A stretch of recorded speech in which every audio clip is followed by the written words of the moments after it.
할렐루야. 오늘 5월 둘째 주 5월 9일 주일 예배를 참석하신 우리 모든 성도님들 주님의 이름으로 환영하고 또 축복합니다.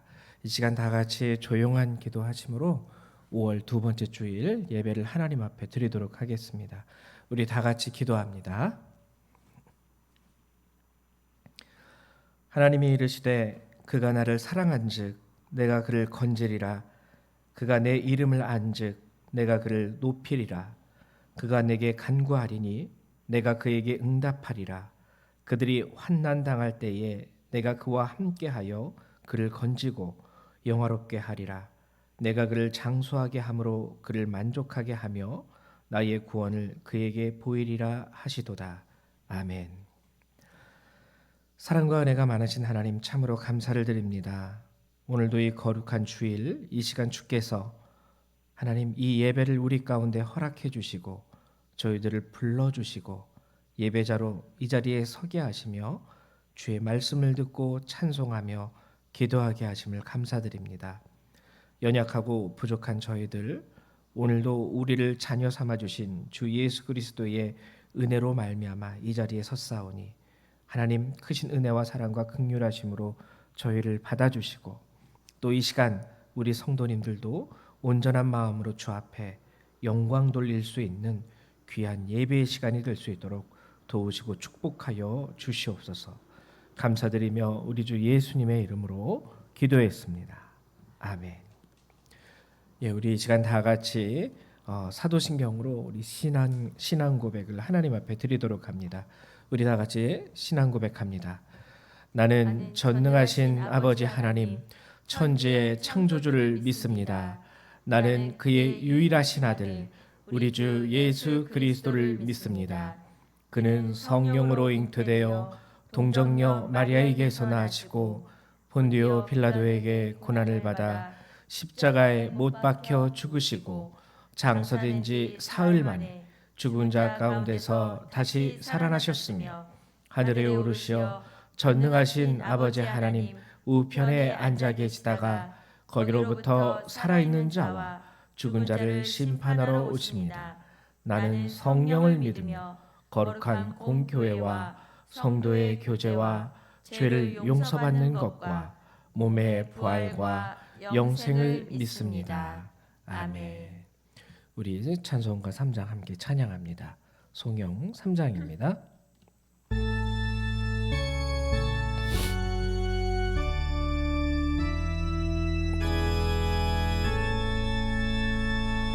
성부 성자와 성령 찬송과 영광 돌려 내세 태초로 지금까지 또 영원 무궁토록 성삼위께 영광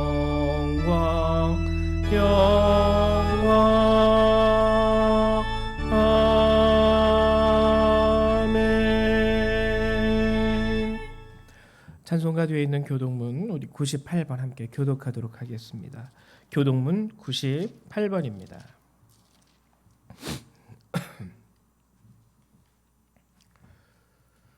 예, 교동문 98번 다 찾으신 줄로 알고 저희 한 절 한 절 같이 교독하도록 하죠. 내 부모를 공경하라. 그리하면 내 하나님 여호와가 내게 준 땅에서 내 생명이 길리라. 내 아들아, 내 아비의 훈계를 들으며 내 어미의 법을 떠나지 말라. 이는 내 머리에 아름다운 관이요 내 목에 금사슬이니라. 너를 낳은 아비에게 청종하고 내 늙은 어미를 경히 여기지 말지니라. 내 부모를 즐겁게 하며 너를 낳은 어미를 기쁘게 하라. 자녀들아, 주 안에서 너희 부모에게 순종하라. 이것이 옳으니라. 내 아버지와 어머니를 공경하라. 이것은 약속 있는 첫 계명이니 이로써 내가 잘되고 땅에서 장수하리라. 아멘. 예, 우리 찬송가 한 장 더 찬양하도록 하겠습니다. 찬송가 8장입니다. 우리 찬송가 8장 한 번 더 찬양합니다.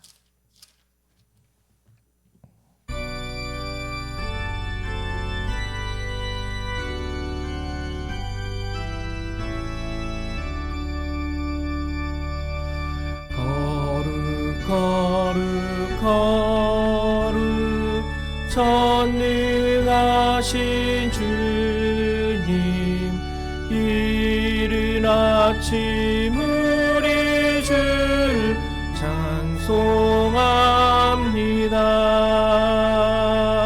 거룩 거룩 거룩 자비하신 주님, 성삼위일체 우리 주로다.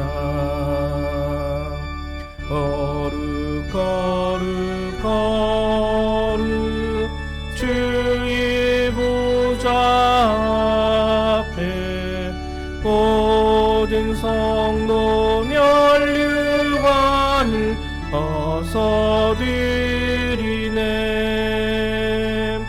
천군 천사 모두 주께 굴복하니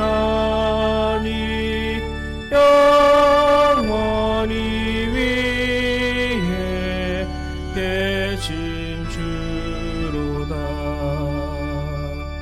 거룩 거룩 거룩 주의 빛난 영광, 모든 죄인을 얻으어 볼 수 없도다.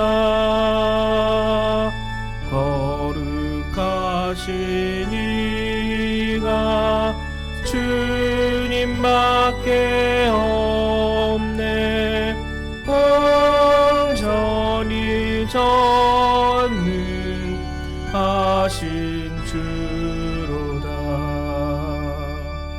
거룩 거룩 거룩 전능하신 주님, 천지 만물 모두 주를 찬송합니다.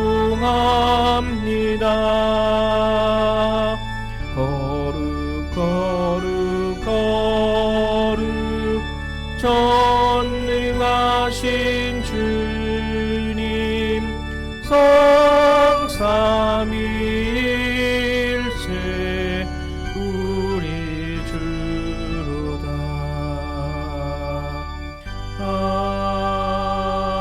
아멘. 이 시간에는 각 가정에서 대표자 되시는 분께서 우리 주일 예배를 위해서 기도해 주시기를 부탁드립니다. 우리 다 같이 예배를 위해서 기도합니다.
아멘. 감사합니다.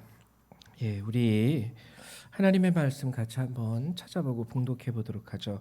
오늘 함께 보실 주님의 말씀은 갈라디아서 6장의 말씀입니다.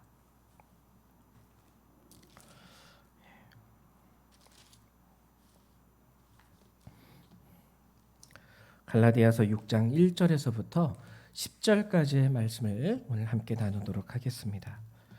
갈라디아서 6장 1절에서부터 10절입니다. 다 찾으신 줄로 알고 한 절 한 절 우리 같이 교독하도록 하죠. 제가 먼저 교독하도록 하겠습니다. 형제들아, 사람이 만일 무슨 범죄한 일이 드러나거든 신령한 너희는 온유한 심령으로 그러한 자를 바로잡고 너 자신을 살펴보아 너도 시험을 받을까 두려워하라. 너희가 짐을 서로 지라. 그리하여 그리스도의 법을 성취하라. 만일 누가 아무것도 되지 못하고 된 줄로 생각하면 스스로 속임이라. 각각 자기의 일을 살피라. 그리하면 자랑할 것이 자기에게는 있어도 남에게는 있지 아니하리니. 각각 자기의 짐을 질 것이라. 가르침을 받는 자는 말씀을 가르치는 자와 모든 좋은 것을 함께하라. 스스로 속이지 말라. 하나님은 업심여김을 받지 아니하시나니 사람이 무엇으로 심든지 그대로 거두리라. 자기 육체를 위하여 심는 자는 육체로부터 썩어질 것을 거두고 성령을 위하여 심는 자는 성령으로부터 영생을 거두리라. 우리가 선을 행하되 낙심하지 말지니 포기하지 아니하면 때가 이름에 거두리라. 그러므로 우리는 기회 있는 대로 모든 이에게 착한 일을 하되 더욱 믿음의 가정들에게 할지니라. 아멘. 예, 이제 오늘 저희가 함께 나눌 하나님의 말씀 갈라디아서 마지막 장 6장입니다. 지난 주일에 저희가 4장의 말씀을 함께 나누었었죠. 그래서 이제 순서대로 5장의 말씀을 나눌까 하다가 4장의 말씀과 또 자연스럽게 이어질 수 있는 부분이 6장인 것 같아서 5장의 말씀은 저희가 수요일 예배 때 함께 나누도록 하고요. 오늘은 이제 6장의 말씀을 가지고 하나님의 말씀을 여러분들하고 함께 나누었으면 합니다. 지난 시간 저희가 갈라디아서 4장의 말씀을 함께 나눌 때 가장 중요한 우리를 향한 하나님의 말씀이자 질문, 바로 갈라디아서 4장 15절의 말씀입니다. 너희의 복, 여기서 복은 행복이라 그랬죠. 너희의 행복이 지금 어디에 있느냐. 그러니까 너희 행복하니라고 물으시는 하나님의 말씀이에요. 이 말씀은 극히 그냥 단순히 우리 삶 가운데서 지금 행복하게 잘 지내고 있어, 잘 먹고 잘 살고 뭐 이렇게 종종 여행도 다니고 뭐 이런 것에 대한 질문이 아니라고 말씀을 드렸습니다. 여기서 하나님께서 우리에게 질문하시는 이 행복하니라는 말씀은요, 주님과 나와의 관계 가운데 있어야 할 그 행복이 지금 존재하고 있는지 그것에 대해서 물어보고 있는 것이죠. 어떻게 보면은 우리의 삶 가운데서 우리가 비록 행복하다 말할 수 있다 할지라도 하나님과 나와의 관계 가운데 한번 생각을 해보십시오. 하나님과는 관계없는 행복이라면 이것도 문제예요. 그냥 잘 먹고 잘 살고 잘 누리고 그리고 잘 여행 다니고 그냥 내 삶 가운데에서 부족한 거 없이 그냥 평안하게 사는 것, 요것만 있다면 우리 크리스찬들에게 있어서 이것은 문제입니다. 오늘 성경은요, 하나님과 나 사이 가운데 존재하는 이 행복에 대해서 질문하고 있는 것이죠. 이것은 갈라디아서 4장에서 이 질문은요, 하나님과의 교제 그리고 하나님과 함께하는 삶 가운데에서 우리에게 주어지는 질문이에요. 여러분 한번 생각을 해보세요. 예를 들면은 우리가 하나님을 알고 있다라고는 스스로 얘기를 합니다. 우리가 하나님의 이름을 많이 듣고 있고요. 그리스도인이기 때문에 또 예배도 드리고 있고요. 그리고 하나님의 이름을 많이 내가 말하기도 하고 듣기도 합니다. 굉장히 익숙한 이름이죠. 하나님의 이름. 그러나 우리가 이 세상의 삶을 마치고 마지막 때 우리는 하나님 앞에 서게 됩니다. 그때 하나님을 보게 될 때 여러분들은 하나님 앞에서 어색하지 않을 자신이 있는지, 예를 들면 이런 거예요. 여러분 현직 대통령을 한번 생각을 해보십시오. 우리가 뉴스에서요, 그리고 우리가 대한민국 사람이기 때문에 현직 대통령의 이름을 많이 들어요. 그리고 종종 우리 입술로 현직 대통령의 이름을 말하기도 합니다. 그러나 막상 실제적으로 내 삶 가운데서 그 현직 대통령과 대면하는 순간이 온다고 생각을 할 때 내가 많이 듣고 내가 많이 내 입술로 말했다고 해서 친근할 수 있을까요? 그와 함께한 추억이 없습니다. 차 한 잔 마셔본 적도 없고 식사 한번 같이 해본 적도 없고 악수 한번 나눈 적도 없는 그 사람과 그 사람의 이름을 내가 많이 듣고 많이 말한다 할지라도 그러한 교제가 내 삶 가운데 없기 때문에 막상 실질적으로 대면하게 됐을 때는요, 어색한 거예요. 하나님께서는 이러한 예 가운데에서 우리에게 이런 질문을 동일하게 하시는 거죠. 그래서 우리가 너희의 행복이 지금 어디 있느냐? 이 질문은요, 막상 우리가 이 땅의 삶을 마치고 하나님 앞에 나아가게 될 때, 우리 주 예수 그리스도를 대면하여 만나게 될 때 나는 과연 그분 앞에서 어색하지 않을 자신이 있을까? 비록 이름을 많이 듣고 이름을 많이 말하기는 했지만 내 삶 가운데서 그분과 함께 걸어갔던 인생의 길이 없어요. 그분과 함께 손잡고 그분이 바라보시는 곳을 바라보면서 함께 얘기를 나눈 적도 없어요. 그렇다면요, 우리는 그리스도인이라 할지라도 마지막 날 하나님으로부터 나는 내가 누군지 알지 못하겠다라는 그런 엄청난 말을 들을 수도 있다라는 것이죠. 그래서 지난 시간 갈라디아서 4장 15절에서 말하는 중요한 것은 십자가에 있어서 수직적인 관계, 하나님과 나와의 관계에 대해서 다시 한번 하나님께서 점검하라고 하시는 말씀이에요. 너는 나를 알고 있느냐? 내 이름을 말하고 있고 내 이름을 듣고 있긴 하지만 나와 함께한 적이 있느냐? 여러분, 이것을 잘 생각해 보실 수 있어야 됩니다. 그리고 오늘은요, 그래서 제가 6장을 여러분들하고 함께 나누려고 하는 것은 십자가에 있어서 이제 수평적인 것. 오늘 6장 1절은 이렇게 시작하고 있습니다. 형제들아. 자, 이제는요, 우리가 신앙생활에 있어서 지난 시간은 갈라디아서 4장의 말씀을 나누며 나와 하나님과의 관계에 대한 수직적인 신앙의 의미를 우리가 함께 나누었다면 이제는 나와 형제들입니다. 형제들과에 있어서 수평적인 신앙의 의미를 이 시간 여러분하고 함께 나누어 보려고 해요. 그래서 오늘 말씀을요, 제가 6장에 있는 말씀을 강해하듯이 이렇게 한 절 한 절 돌아보면서 여러분하고 한번 나누어 보려고 합니다. 우리 6장 1절부터 함께 보도록 할까요? 6장 1절은 이렇게 시작을 합니다.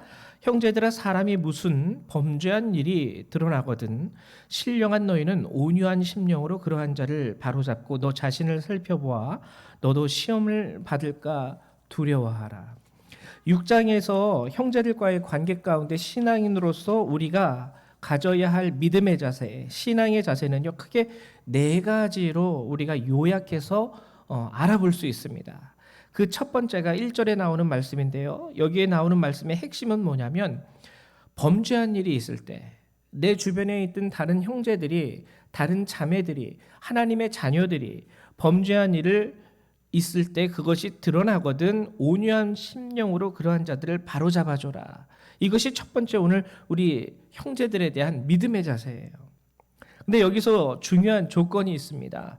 여기에 보면은요, 본문에 쓰이는 범죄한 일, 여기서 범죄라는 이 단어는요, 파라프토마라는 단어예요. 파라프토마. 이 단어가 갖는 특징은 뭐냐면은요, 약간 과오적인 범죄입니다. 과오. 그러니까는 중요한 것은 내가 그것을 위해서 계획한 범죄가 아니에요. 그리고 계획한 범죄도 아니고 지속적으로 내가 해왔던 범죄도 아니고 순간 아차 싶은 순간에 내가 저지른 범죄에 대해서 말하고 있는 겁니다.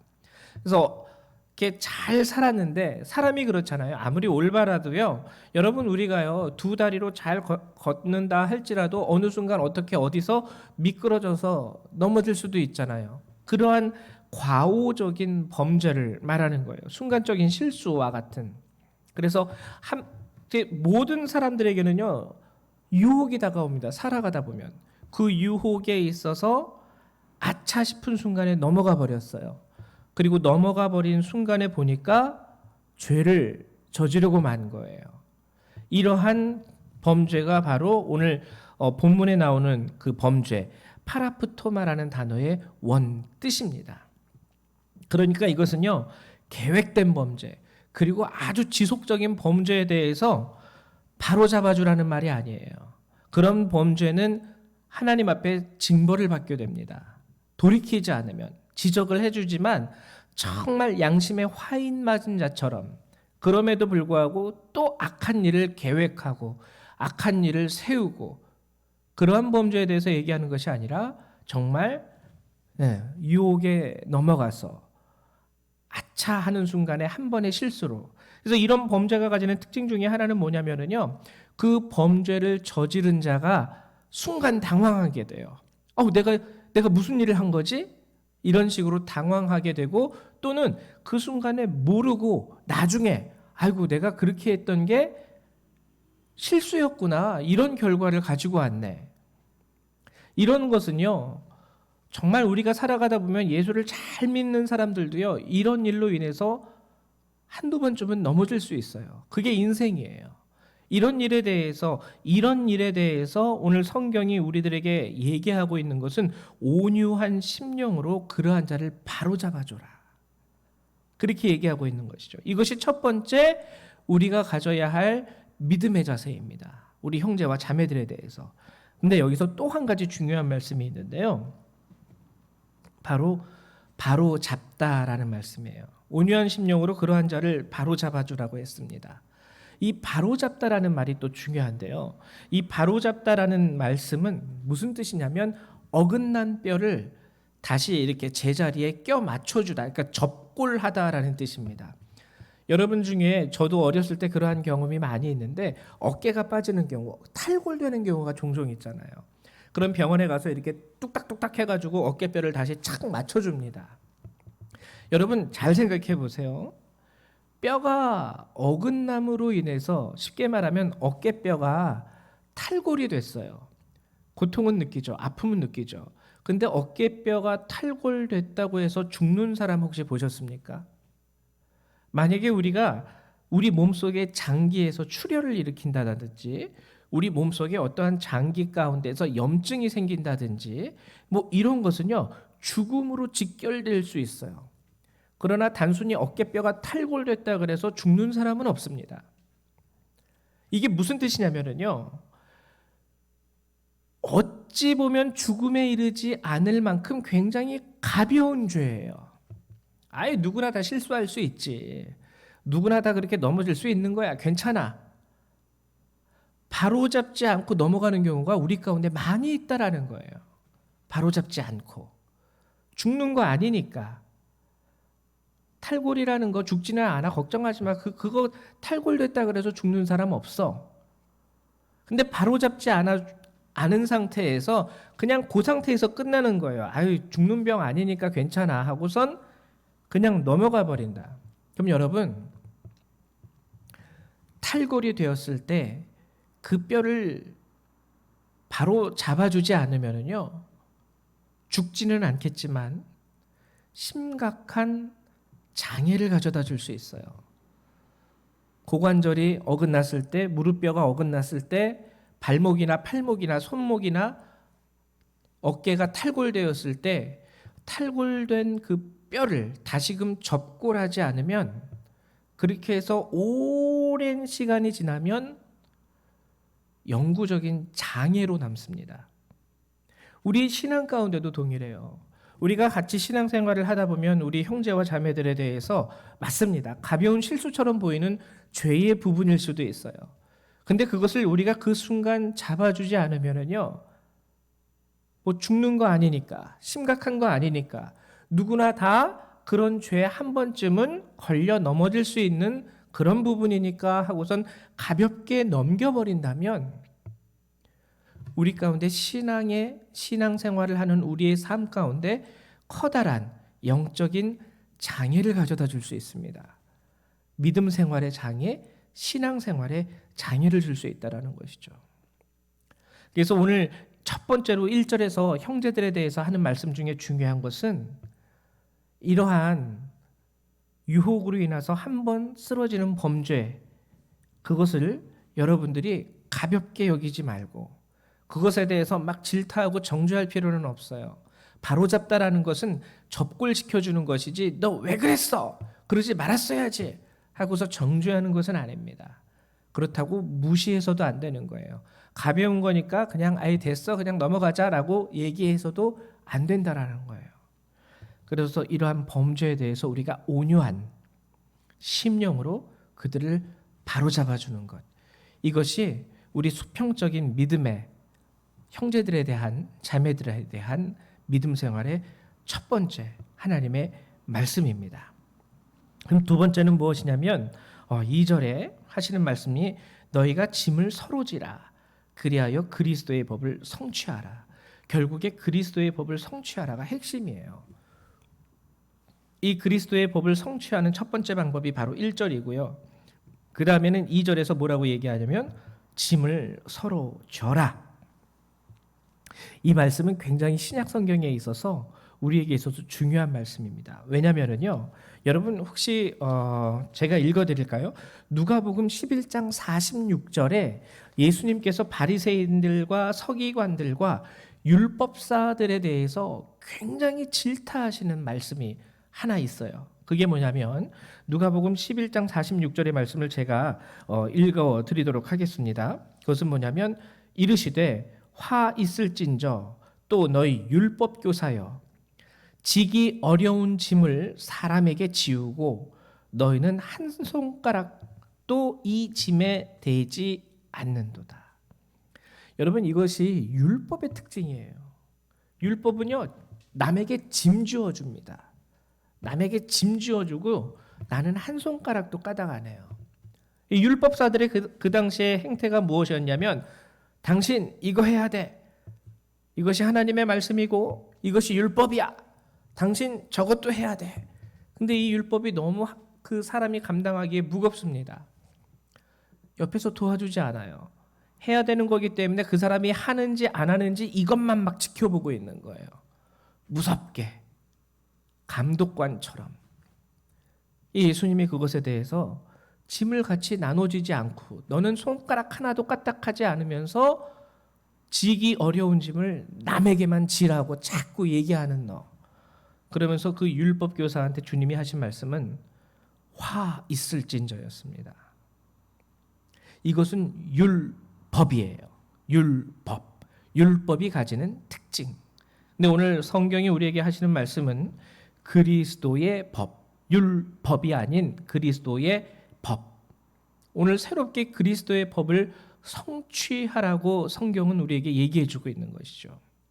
그럼 이 그리스도의 법의 특징은 무엇일까요? 앞에 나와 있듯이 짐을 서로 지는 거예요. 같이 짐지자. 율법은 네가 져야 돼. 너는 이거 지고 너는 저거 지고. 나는 손가락도 까닥 안 하고. 근데 그리스도의 법은 같이. 그 대표적인 말씀이 마태복음 5장 39절에서 45절에 나와 있습니다. 그리스도의 법, 짐을 같이 지는 믿음의 모습 제가 읽어드리도록 할게요. 마태복음 5장 39절에서 45절의 말씀. 그리스도께서 예수님께서 우리에게 뭐라고 말씀하셨냐면 나는 너희에게 이르노니 악한 자를 대적하지 말라. 누구든지 내 오른편 뺨을 치거든 왼편도 돌려대며 또 너를 고발하여 속옷을 가지고자 하는 자에게 겉옷까지도 가지게 하며 또 누구든지 너로 억지로 오리를 가게 하거든 그 사람과 심리를 동행하고 내게 구하는 자에게 주며 내게 꾸고자 하는 자에게 거절하지 말라. 또 내 이웃을 사랑하고 내 원수를 미워하라 하였다는 것을 너희가 들었으나 나는 너희에게 이르노니 너희 원수를 사랑하며 너희를 박해하는 자를 위하여 기도하라. 이같이 한즉 하늘에 계신 너희 아버지의 아들이 되리니 이는 하나님이 그 해를 악인과 선인에게 비추시며 비를 의로운 자와 불의한 자에게 내려주심이라. 여러분 바로 이것이요 짐을 서로 함께 지는 구체적인 방법과 모습입니다. 이것이 바로 우리에게 새롭게 하나님께서 주신 그리스도의 법이에요. 그러므로 이 그리스도의 법의 핵심, 짐을 지라는 이 말씀의 핵심은요 타인에 대한 이해, 타인에 대한 동정과 위로, 그리고 죄에 대한 아픔, 원수에 대해서는 미워하기보다 오히려 그를 축복하는 기도, 그리고 어떠한 사람이 예수를 알지 못하고 죄 가운데 거할 때 그가 돌이킬 수 있도록 도움을 주는 것, 이것이 바로 짐을 지라는 말씀의 핵심이자 그리스도의 법을 성취하라고 하시는 하나님 말씀의 핵심이 된다라는 것이죠. 이제 우리는 신앙생활에 있어서 수평적인 우리 형제와 자매들과의 관계 가운데 이러한 그리스도의 법을 하나님이 우리에게 주셨다라는 것을 우리가 새롭게 다시 한번 깊이 생각하고 실천할 수 있어야 됩니다. 이제 세 번째는 뭐냐면은요. 세 번째는 이제 3절 그리고 4절 5절인데요. 4절의 말씀을 한번 더 읽어보도록 할게요. 4절의 말씀. 각각 자기의 일을 살피라. 그리하면 자랑할 것이 자기에게는 있어도 남에게는 있지 아니하리니. 이 말씀에 대해서 우리가 참 이해하기가 쉽지 않은 부분이 있습니다. 근데 이 말씀은 뭐냐면은요. 각각 자기의 일을 살피라라는 이 말씀은 뭐냐면요. 나의 일, 나의 언행, 내가 하는 말과 내가 하는 행위에 있어서 그것에 대하여 오직 하나님이 대상이 되게 하라는 말씀입니다. 내가 하는 말과 내가 하는 행동에 있어서요, 그것을 받으시는 분이 오직 하나님인 거예요. 우리 사람들은요, 살아가다 보면은 주변에 있는 사람들을 의식하게 될 때가 많이 있습니다. 주변에 있는 사람들을 의식해서요, 소위 이런 거죠. 내가 이렇게 하면 이 사람들이 나를 칭찬해 주겠지. 그래서 저 사람들을 대상으로 해서 내가 어떠한 행위를 하게 돼요. 결국에 이 사람들을 대상으로 내가 이 행위를 하게 된다는 것은 이 사람들로부터 내가 칭찬을 받기 원한다라는 뜻이죠. 근데 오늘 성경은요, 그 대상을요, 하나님께만 두라고 하는 겁니다. 하나님께. 이 세상, 그래서 하나님만을 바라보고 하나님만을 의식함으로 나의 언행이 하나님 안에서 이루어지는 거예요. 그러면은요, 사람들의 시선과 사람들의 나를 바라보는 눈, 그리고 사람들의 말, 그것이 별로 상관이 없습니다. 그저 나는 하나님을 바라보고 그저 나는 하나님을 기쁘시게 하기 위하여 그 일을 하는 것뿐이지, 뭐 그 일을 함으로 인해서 사람들이 나를 칭찬할 수도 있어요. 어떤 사람들은 알아보고. 그러나 그게 중요하지 않아요. 너 지금 뭐 하는 거야? 그거 왜 해? 별로 중요하지 않아요. 그 사람한테 깊이 설명할 필요도 없습니다. 그저 나는 하나님께서 내가 이렇게 함으로 인하여 하나님이 기뻐하실 수 있다면, 내가 이렇게 함으로 말미암아 하나님께 영광이 될 수 있다면, 세상에 알려지든 알려지지 않든 사람들이 나를 보고 칭찬을 하든 손가락질을 하든 난 별로 상관없어. 그래서 자랑할 것이 자기에게는 있어도 남에게는 있지 아니하리니. 하나님을 위하여 일하는 마음 가운데서요, 나는 그것으로 인해서 스스로 기뻐하고 감사하고 만족하는 거예요.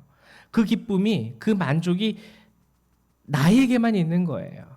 저 사람들의 만족이 아니라는 거죠.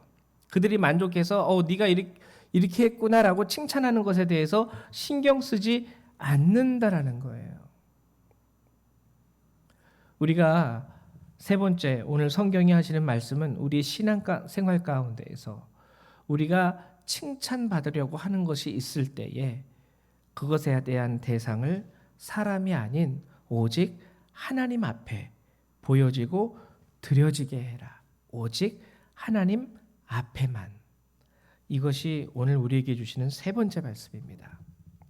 그리고 이제 중요한 말씀이요, 네 번째인데요. 5절에 각각 자기의 짐을 질 것이라. 이것도 조금 여러분들이 이해하기는 쉽지 않을 것입니다. 이 4절에서 보면은 2절에서 보면 너희가 짐을 서로 지라 이렇게 말씀하셨다가 이제 5절에서는 각각 자기의 짐을 질 것이니라 이렇게 말씀을 하세요. 특별히 5절의 말씀은요. 여러분들이 어떻게 이해하면 좋으냐면 마태복음 11장 28절에서 30절에 나오는 본문과 함께 이해하는 것이 매우 중요합니다. 2절에 너희가 짐을 서로 지라는 말씀에 대해서는 이미 제가 설명을 드렸어요. 그러면 5절에서 각각 자기의 짐을 지라는 이 말씀은 어떠한 의미를 가지고 있는 것일까?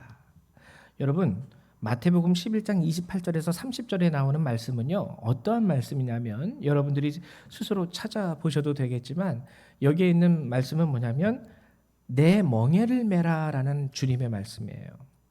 수고하고 무거운 짐진 자들아 다 내게로 오라. 바로 이 말씀입니다. 그리고 나의 멍에를 지고 나에게 배워라. 내 멍에는 가볍고 내 짐은 쉽고. 이 말씀이 마태복음 11장 28절에서 30절에 나온 말씀입니다. 여러분, 우리가요 잘못하면 단순하게 생각하면 주님, 세상을 살아가면서 내 짐을 짊어지고 이렇게 살아가는 것도 쉽지 않은데 주님의 멍에까지, 주님의 짐까지 저보고 지라고 하십니까? 마치 내 짐만 해도 무거운데 거기에다가 하나님이 주시는 짐을 얹어서 더해가지고 나보고 지라고 하시는 말씀처럼 들리기가 매우 쉽습니다. 근데 이 말은 그 뜻이 아니에요. 이 말씀은요, 예수님의 이 말씀은 그 당시 이스라엘의 농경 문화의 비유에서 우리가 이해를 해야 되는데요. 우리가 여러분 소에다가 멍에를 씌우는 거 아시죠? 지금은 뭐 그런 분들이 다 기계화가 됐으니까 없는데 소에다가 멍에를 씌우고 이제 밭을 갈게 됩니다. 소가 앞에서 막 이렇게 끌고 가면 그 멍에에 연결되어 있는 그런 쟁기 같은 게 땅을 갈아엎게 되죠. 그래서 소가 열심히 이제 앞으로 나가면 이제 농부가 뒤에서 소몰이를 하면서 쟁기로 쉽게 밭을 갈아엎을 수가 있습니다. 근데 이스라엘은요, 이 멍에가요 쌍으로 돼 있어요. 쌍 두 개라는 거죠. 여기 하나, 여기 하나. 그래서 이 한 멍에에는 어미소가 그 멍에를 매게 됩니다. 어미소가 멍에를 매고요. 그리고 그 옆에는 송아지가, 새끼소죠. 송아지가 멍에를 매게 돼요. 그럼 송아지와 어미소와 작은 송아지가 한 쌍으로 이 멍에를 같이 매게 됩니다. 근데 그러면은 여러분 무슨 일이 일어나냐면 이 송아지는 비록 멍에를 맸지만요, 그 무게감을 별로 느끼지를 못해요. 왜 못 느끼냐면 어미소가 끌고 가거든요. 어미소가 끌고 가고 이 송아지는 멍에에 같이 어미소랑 연결이 되어서 어미소가 가는 대로 그냥 자기 발걸음만 이렇게 걸어가면서 쉽게 따라가기만 하면 됩니다. 그러면 그 멍에 매어진 송아지는요, 아무런 힘든 거, 어려운 거, 무거운 거 이런 거를 느끼지 못해요. 오늘 나의 멍에를 지고 내 짐을 메라 라고 말씀하시는 마태복음 11장의 말씀이 바로 이런 뜻이에요. 주님이 무슨 말씀하신 거냐면 너의 짐을 쉽게 말하면 나에게 맡겨라라는 거예요. 근데 여기에서 중요한 것이 있습니다. 이 멍에가 한 쌍이라고 말씀을 드렸죠. 어미소가 있고 새끼소, 송아지가 어미와 같이 그 멍에를 매게 됩니다. 그리고 어미가 힘을 주어서 앞으로 전진하고요. 새끼는 그 옆에서 어미가 가는 속도대로, 어미가 가는 길대로 그냥 발걸음 더디면서 따라가기만 하면 돼요. 근데 이때 만일 송아지가 나는 어미소가 가는 방향으로 가지 않을 거예요 하고 같이 멍에에 묶여 있음에도 불구하고 자꾸 옆으로 가려고 그래요. 아니면 뒷걸음질 치려고 그래요. 그러면 굉장히 힘들어지고 어려워지는 거예요. 어미소의 힘에 비해서 송아지의 힘은 무지하게 약합니다. 송아지가 어미소를 끌고 갈 수가 없어요. 어미소가 가는 대로 가야 돼요. 어미소는 또 농부의 지시대로 어미소는 그 길을 가게 되죠. 농부가 어미소에게 지시를 하고 그리고 어미소는 농부로부터 지시받은 그 길을 가게 되고 송아지는 옆에서 어미소를 따라가면 쉽습니다. 따라가면 쉬운데 거기서 송아지가 고집을 부려요. 그래서 나는 오른쪽으로 갈 거야. 나는 뒤로 갈 거야. 나는 왼쪽으로 갈 거야. 또는 내가 어미소보다 먼저 갈 거야 하고선 앞질러 가려고 하면 그때는 문제가 발생하는 거죠. 굉장히 힘들고 무겁고 어렵고. 그러므로 여러분 5절에 각각 자기의 짐을 질 것이라라는 이 말씀은요. 오늘 마태복음 11장에 나오는 이 말씀 안에서 주님이 매신 짐, 주님이 매신 그 멍에 안에서 주님과 손잡고 단순히 주님만 따라가면 된다라는 뜻이에요. 딴 데 보지 않고. 그래서 우리의 짐은 주님께 있습니다. 우리가 매야 하는 멍에는 주님과 연결된 멍에여야 되는 거예요. 각각 자기의 짐을 지라는 것은 주님과 함께 나에게 연결된 그 멍에와 주님과 함께 나에게 주어진 그 짐을 지라라는 거예요. 너의 짐 가운데 나의 짐을 더 얹어줄게 이 뜻이 아니라 하나님과 함께 너의 멍에를 메고 하나님과 함께 너의 짐을 짊어지면 돼. 그러면 너는 쉬워. 할 수 있어. 하나님이 능력이 되고 하나님이 힘이 되고 하나님이 길이 되기 때문에 그 발걸음 그 속도에 따라서 편안하게 그 길 걸어가기만 하면 돼. 바로 이 뜻이에요. 얼마나 우리에게 하나님이 주시는 위로의 말씀이고 은혜의 말씀이고 은총의 말씀인지 하나님의 은혜가 깨달아지시죠. 결과적으로 오늘 본문이 우리에게 주는 수평적인 우리 신앙 그리고 우리 믿음의 모습은요. 한마디로 그리스도의 법을 성취하는 것에 있습니다. 그리스도의 법은요. 첫 번째 밖으로는요. 형제를 자매를 세우고 일으켜주는 거예요. 형제를 세워주고 자매를 세워주고 일으켜줍니다. 그리고 안으로는요. 나 자신을 돌아보는 거예요. 나 역시 유혹 가운데 충분히 넘어질 수 있는 연약한 자이고 나 역시 내 인생의 뒤를 돌아볼 때 하나님 앞에 수많은 죄의 길을 걸어왔던 자 중에 한 명입니다. 그래서 나를 돌아보아서 오늘 1절에도 나와 있듯이 너 자신을 살펴보아 너도 시험을 받을까 두려워하라. 정죄하기보다 우리 형제가 유혹 가운데 넘어진 모습을 보았을 때 나도 조심해야지. 나도 저럴 수 있는데. 그러면서 형제를 바로잡아주기 위해서 애쓰고 그래서 그리스도의 법은 첫 번째로 우리 형제를 바로잡아주는 것. 두 번째로 그리스도의 법이라는 것은 무엇이냐면 나 자신을 돌아보아서 나 역시 항상 그러한 유혹 가운데 죄 가운데 내가 넘어지지 않도록 나 자신을 살펴보는 것. 이것이 아주 중요한 것이죠. 그런데 이 그리스도의 법을 세워가는 것이 우리에게 중요한 이유가 나옵니다. 그것은 바로 8절에 있어요. 8절에 이런 말씀이 있습니다. 자기의 육체를 위하여 심는 자는 육체로부터 썩어질 것을 거두고 성령을 위하여 심는 자는 성령으로부터 영생을 거두리라. 그리스도의 법을 성취한다라는 것은요. 결국은 우리가 씨를 뿌리는 게 되는 거예요. 무엇을 위해서요? 성령을 위해서. 그 안에서 씨를 뿌릴 때 그 씨에서 나오는 열매는 바로 영생이 되는 것이죠. 여러분 오늘 성경은 또 이런 말씀이 있습니다. 하나님은 업신여김을 받지 아니하시나니 사람이 무엇으로 심든지 그대로 거두리라. 무엇으로 심든지 그대로 거두리라. 우리는 우리 스스로를 속여서는 안 돼요. 또한 하나님을 속이려고 해서도 안 됩니다. 우리 신앙생활 가운데는요. 그리스도의 법을 성취하려는 신앙과 믿음의 자세가 매우 필요해요. 행하지 않으면서 스스로 나의 입술로 고백하기를 나는 그리스도의 자녀입니다. 그러므로 나에게는 구원이 있습니다. 자칫 잘못하면 이러한 우리의 고백은 신앙의 고백이 아니라 나 자신과 하나님을 기만하는 고백이 될 수 있습니다. 그리스도의 법을 성취하라. 이 말씀이 오늘 우리에게 주시는 하나님의 말씀이고요. 이 그리스도의 법은요, 오늘 본문 가운데에서 어디에서 적용되냐면 우리 형제들과 함께하는 자매들, 함께하는 믿음의 자녀들과 백성들 가운데 주신 하나님의 법입니다.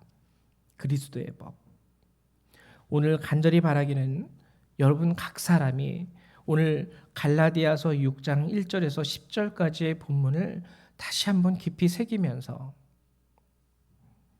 나는 내 형제가 범죄한 일이 있을 때 어떠한 반응을 보였는가, 그를 바로 잡아주려 하기보다 혹시 손가락질 하는 것에서 끝이지는 않았을까, 짐을 지는 것에 있어서 같이 짐지려고 하기보다 너 이거 해야지, 너 저거 해야지, 너 이거 해, 너 저거 해 하면서 말만 하고 나는 손가락 하나 까딱하려고 하지 않았던 사람은 아니었을까.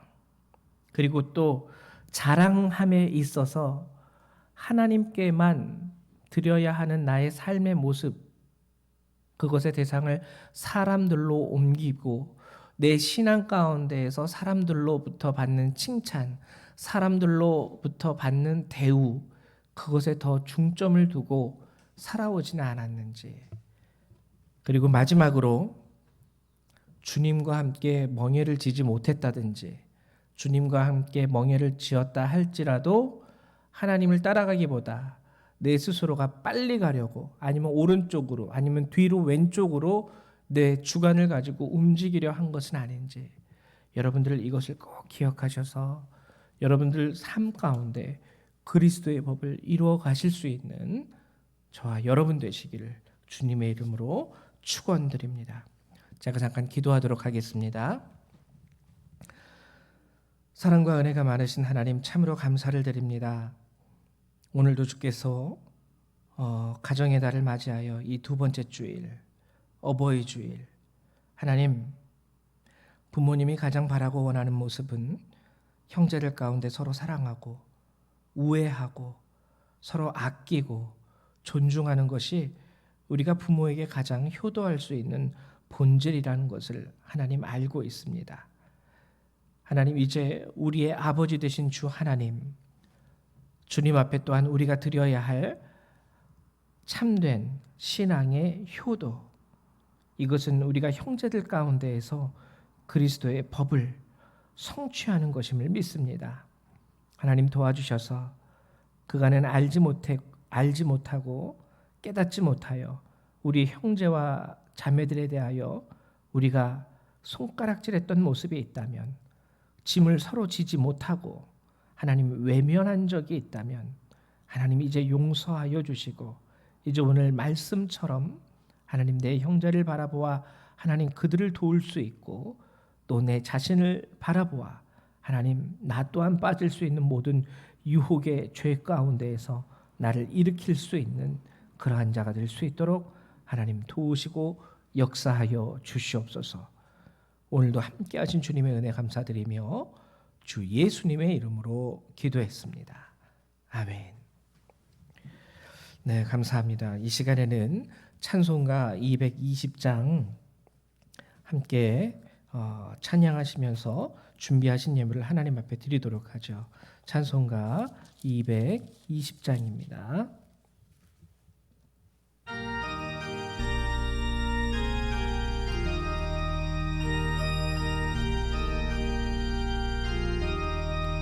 사랑하는 주님 앞에 형제 자매 한 자리에 크신 은혜 생각하며 즐거운 찬송 부르네.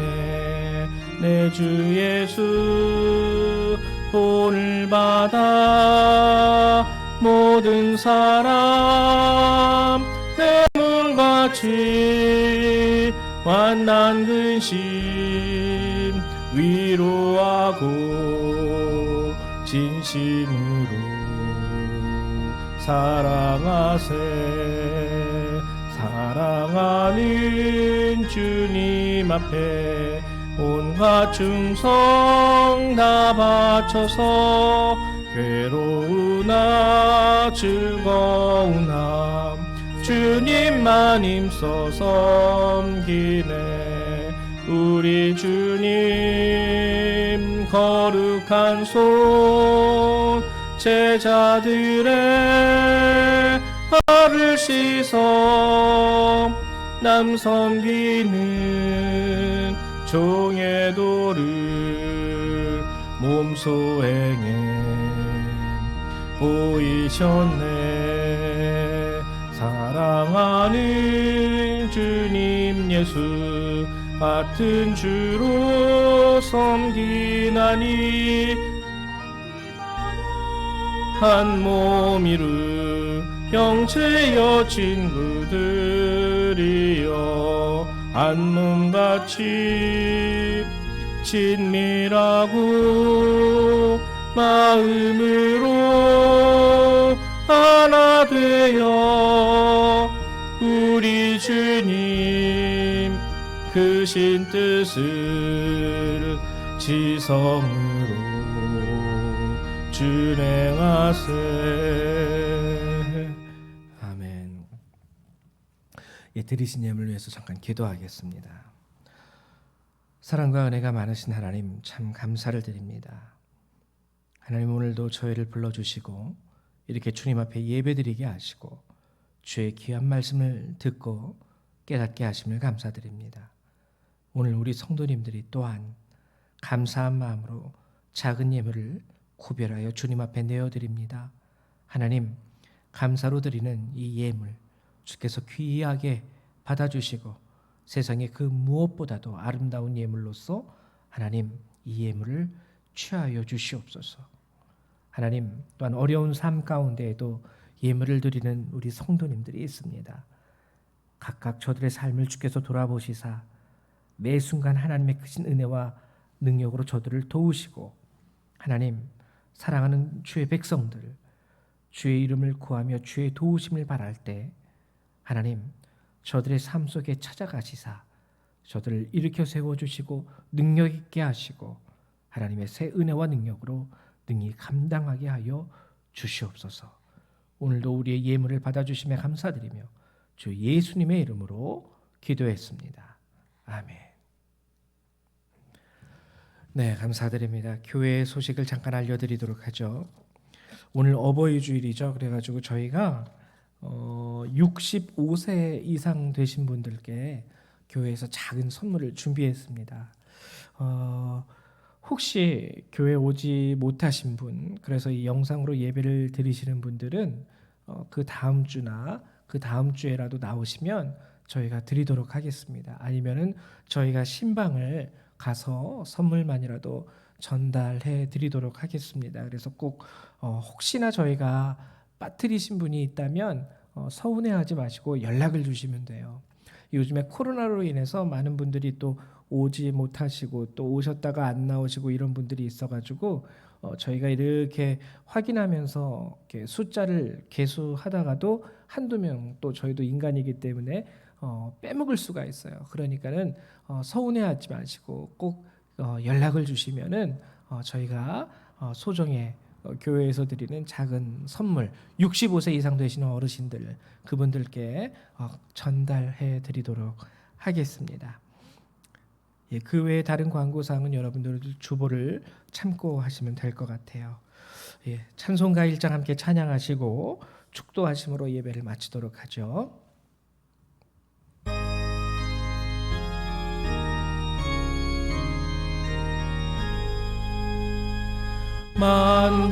만복의 근원 하나님 온 백성 찬송 드리고 저 천사여 찬송하세 찬송 성부 성자 성령 아멘. 사랑과 은혜가 많으신 주님 감사를 드립니다. 오늘도 주께서 이 예배를 통하여 우리에게 귀한 말씀을 허락해 주시고 하나님 우리 형제와 자매들을 위하여 어떠한 믿음의 모습과 삶의 모습을 가져야 하는지를 깨닫게 하심을 감사드립니다.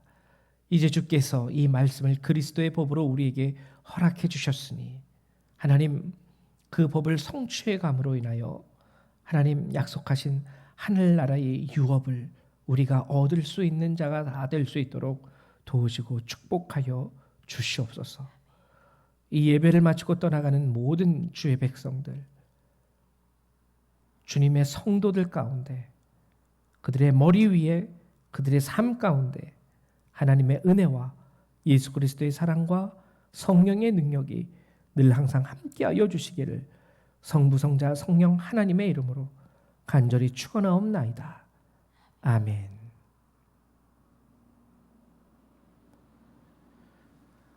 할렐루야. 예배를 마치도록 하겠습니다.